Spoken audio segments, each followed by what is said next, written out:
और मुझे भाई साहब ने प्रेरणा दी कि मुझे लिखना चाहिए, क्योंकि भाई साहब को कविताएं और भाषण आदि लिखने की बहुत अच्छी हैबिट थी।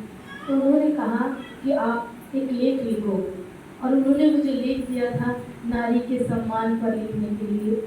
तो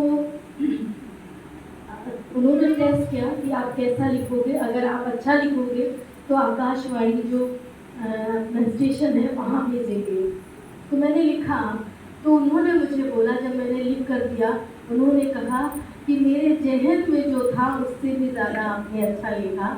और आकाशवाणी वो लेख लेकर गए, और वहाँ से उन्होंने मुझे 500 रुपये का इनाम मिला था। और वो इनाम लाकर मुझे दिया, बोले ये आपका इनाम है, और आप ऐसे ही लिखते रहना, क्योंकि आपको लिखना अच्छा आता है। तो वो आशीर्वाद, मैं बहुत छोटी थी तब, ज्ञान में बिल्कुल नहीं आई थी। फिर मैंने पढ़ाई भी की, और भाई साहब का सबसे बड़ा गुण था कि वो लगे रहे। हम किसी भी चीज़ में अगर लगे रहेंगे तो एक ना एक दिन हम सबको वो मंजिल मिल जाएगी।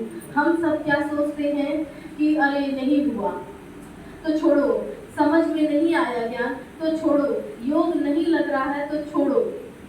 लेकिन भाई साहब ने जिस दिन से ज्ञान मिला, मैंने फर्स्ट टाइम उनको जिस दिन से देखा, और आखिरी समय तक वो बाबा के बच्चे बनकर रहे।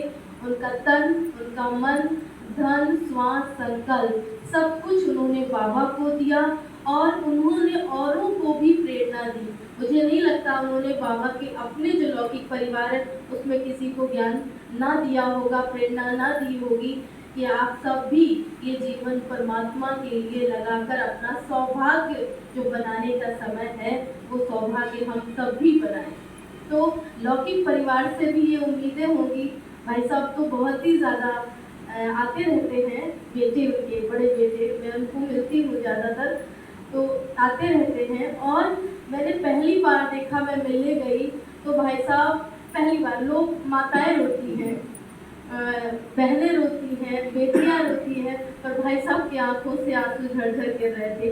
तो सोचो, उस बेटे ने अपने पिता की कितनी अंत समय तक सेवा की, क्योंकि वो बिल्कुल बैठते हो गए थे लास्ट में, इतना उन्होंने सेवा की लास्ट तक। क्योंकि सेवा करना माँ बाप की, आजकल सब लोग अलग हो जाते हैं, इतना ज़्यादा सेवा नहीं करना चाहते, पर भाई साहब ने अंत तक अपने पिताजी की सेवा की।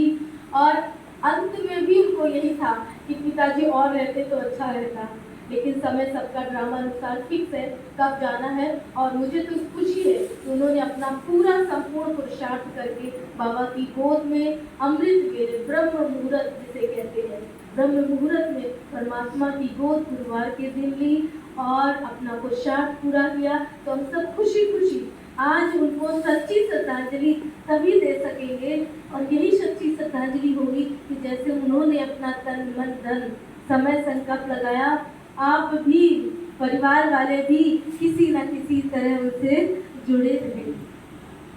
यही उनको सच्ची श्रद्धांजलि होगी, और हम सब जो पुरुषार्थ उन्होंने किया हम भी करते रहेंगे। ओम शांति।